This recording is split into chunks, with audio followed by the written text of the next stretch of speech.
Hi, I'm Yvonne. Welcome back to my page. Before we get started, hit that like, subscribe, and share this information that I provide for you today because knowledge is power. You already see the topic that we're going to discuss today. Can a woman be a merchant seaman in this male dominated industry? Yes, of course, I am. The information that I'm going to share with you on this page is based on my real life experience as a merchant seaman. Can a woman be a merchant seaman? Yes, she can. The position, is it only as a cook? No. She could be a captain. She could be an engineer. She could be a crane operator. She could be a medic. It depends on what you want and what you bring to the table as far as to advancement and working your way up. It's equal opportunity as same as a man. They will accommodate you on the ships. The men live in separate quarters than the women. At any point that you may have to share a room with a man, it's going to be on your smaller vessels. And even if you do have to share a room with a male, you will be on different schedules. And what I mean by that is when you're on your 8 hour shift, the male will be off his 8 hour shift. So he will be in the room. When you get off your 8 hour shift, he will be going to his 8 hour shift. So it would not be a point where you would be in the room at the same time. And this rarely happens, you guys. Once again, this is on your smaller vessels. What will be required of you will be that you will work 8 hour shifts or you may work 12 hour shifts. And sometimes there may be a lot of standing. So it's the endurance that you have.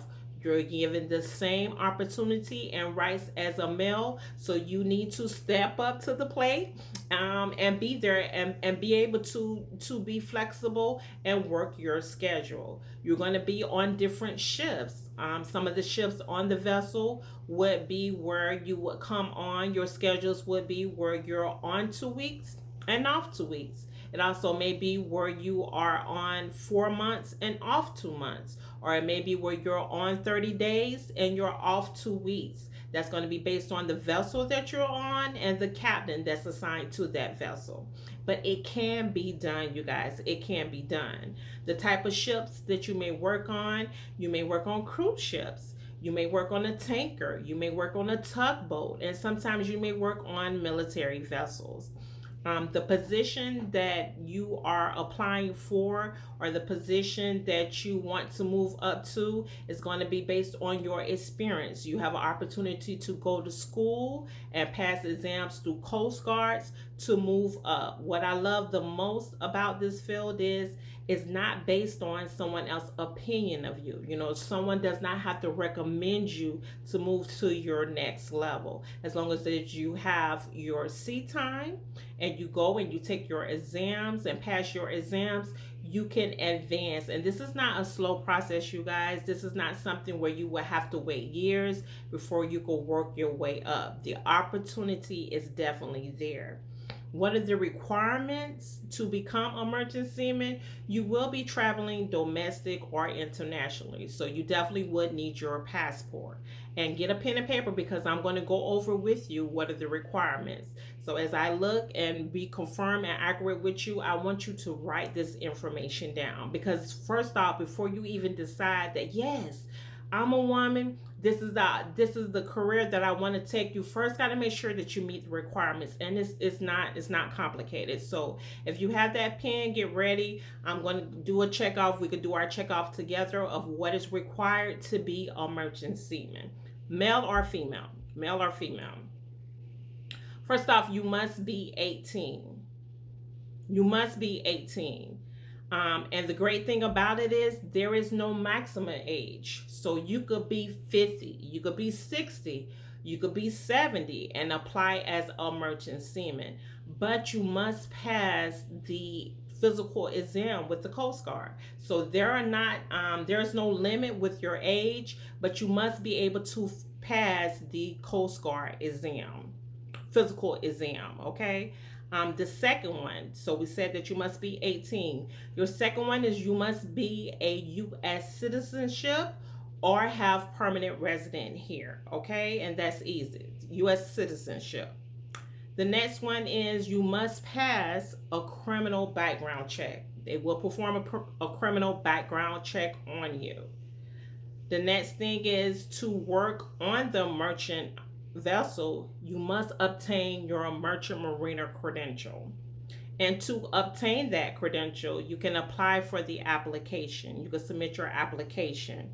Write this down, you guys. You could download that application from the USCG website. Okay, you could get the Merchant Marina application from the USCG website. When you download that form, you could print it out, download the form. The form number is CG719B. Let me say that again. The application for the Merchant Mariner credential, because you need that to get on the vessel, would be the form number is CG 719B, and that is found on the USCG website. When you download that form, make sure you fill out all sections. Before you sign it, you need to be in front of a notary to have that form, the application notarized. Okay, the next thing would be, and write it down, you guys, because I'm going over word for word verbatim of what is needed. This is just the requirements to be a merchant seaman before you even get in this field.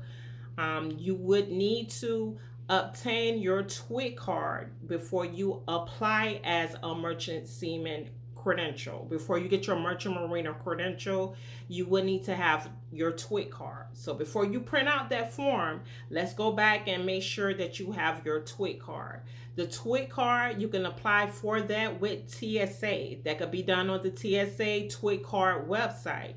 You could print that form out and apply online with them for your TWIC card.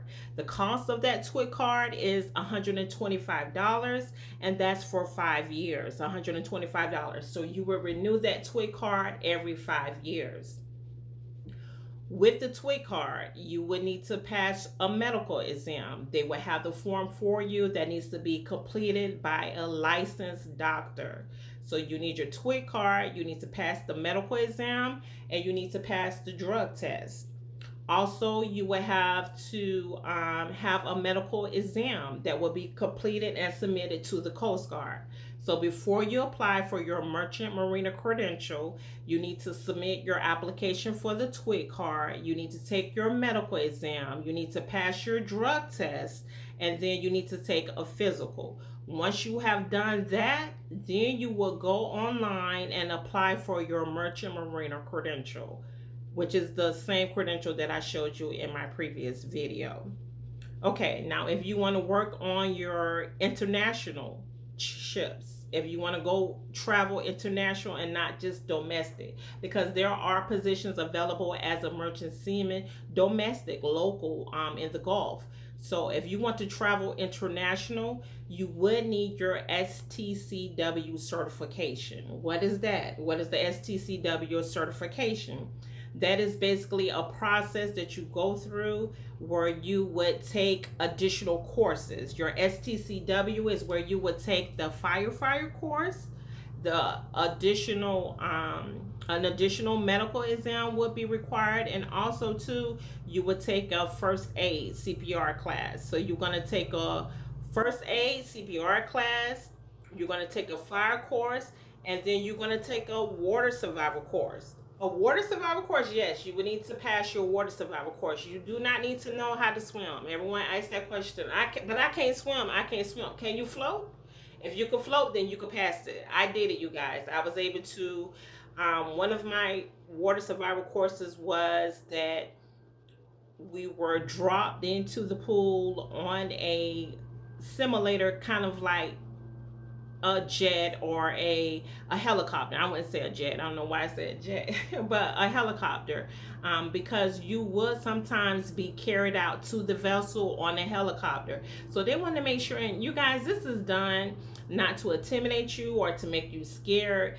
You are taking this course so that you could be prepared. Safety first, and they advocate that a lot. Safety first on a vessel. So this course is given to you so that you could be prepared and be familiar with your surroundings as you go out on the vessel. So going back to, yes, on the vessel, I did go out to some of the vessels on the helicopter. So one of my courses with the water survival course was we was dropped into the pool. I had to escape out of the helicopter. It was a simulator. It was a simulator, you guys, in the pool. It was dropped down, and we was able to bust out the window and float up to the top. And you guys, don't feel like, oh my goodness, what did she just say?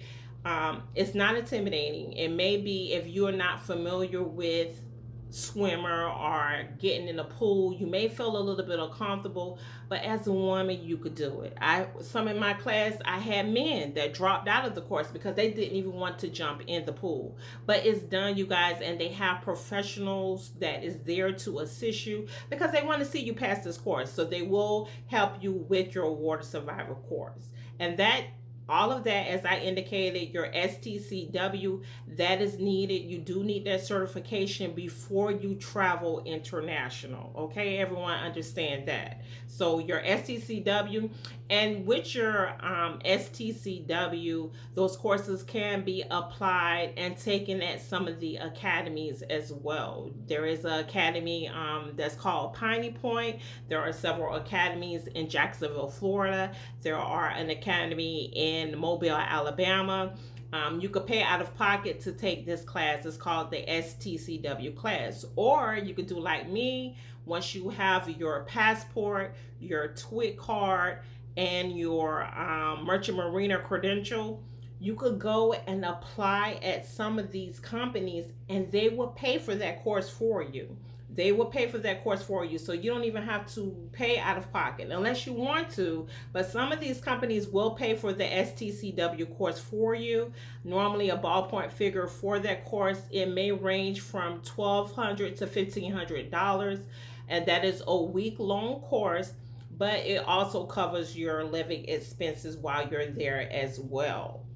For your STCW. So you can either go ahead and apply for that on your own, or you could wait for a company to hire you, and they will pay for you for those credentials.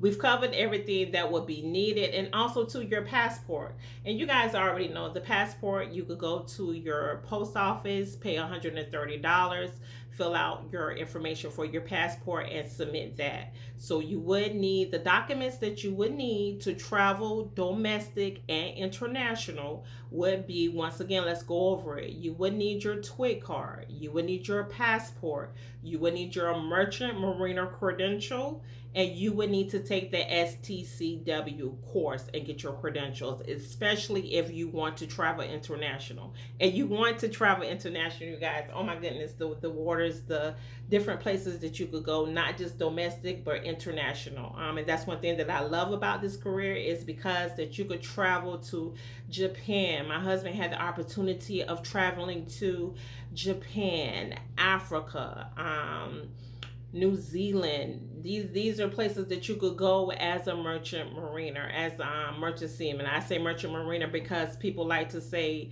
is it the same thing? Yes, the merchant seaman is the same as a merchant mariner. So you guys, I just want to let you know that as a woman, you have the same rights as a man. You're not discriminated against. Actually, they do accommodate you on these vessels. Now, I didn't say that they make it easy. You got to go in there with a strong mindset. And that's another thing. Before you even get started in this career or any career, don't knock yourself before you get started.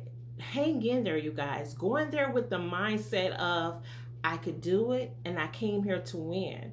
Don't start something then quit. Don't give up on yourself before you even get started.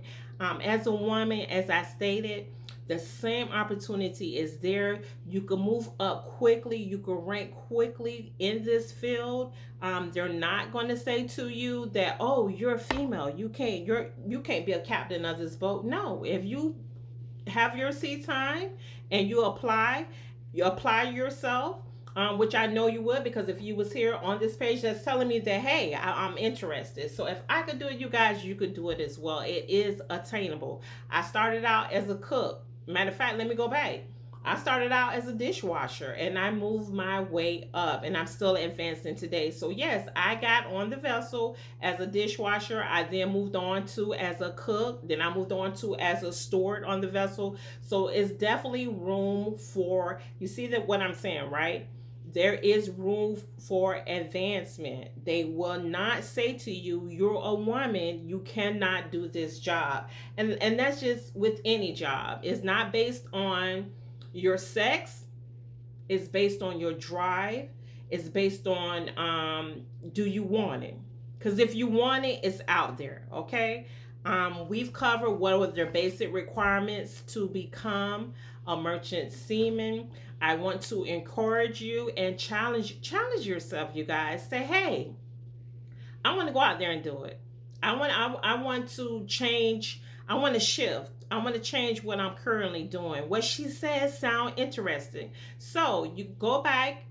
If you have to watch this again, write down just the basis, just to even see if you're qualified. The basis we've covered today, just the basics of what will be required for you to be a merchant seaman. My best to you guys. Remember, as I always say, the sea doesn't reward the timid, it teaches the brave. Go win.